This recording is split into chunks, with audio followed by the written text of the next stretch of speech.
দেখো বন্ধুরা, আজকে কতগুলো মাছ ধরা পড়েছে। ওয়াও, এত মাছ দেখে মজা লাগতেছে।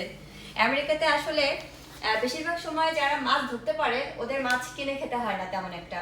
আমার হাজবেন্ড যদিও মাছ ধরতে পারে না, তবে সে আজকে তার বন্ধুদের সাথে গিয়েছিল, এই কারণে সে হেল্প করছে, সেও এতগুলো মাছ নিয়ে আসতে পারছে। অনেক রাত ছিল, এই কারণে মাছ ধরার ভিডিওটা দেখাতে পারি নাই। বাসায় নিয়ে আসলাম, এখন ভাবলাম তোমাদের সাথে শেয়ার করি। দেখো কত সুন্দর মাছ। এই যে দেখো, এটা হচ্ছে মুলেট মাছ। এটার স্বাদ ইলিশের মতো, অনেকটা একটু শক্ত হয় ভাবটা, কিন্তু কষায় রান্না করলে খুবই মজা লাগে। তারপরে এটা দেখো, এটা আরেকটা আনকমন মাছ, এটা হচ্ছে ব্লু রানার মাছ। এটার টেস্টটা একটু ডিফারেন্ট হয়, আমরা যেহেতু এটা খেতে অভ্যস্ত না, তারপরেও আমার এক ভাবি আমাকে বললো যে এটার সাথে সরিষা যদি বাটা দেওয়া যায় তাহলে এটার স্বাদ খুবই মজা হয়। এখনো তাজা ভাব আছে। দেখো, ওয়াও, কি যে ভালো লাগতেছে আমার এই মাছ দেখে, মনে হচ্ছে আমি বাংলাদেশেই বসে আছি আর আমাদের ঘের থেকে মাছ ধরার ফিলিংসটা আমি পাচ্ছি। দেখো, এটা একটা টাকি মাছের মতো দেখতে।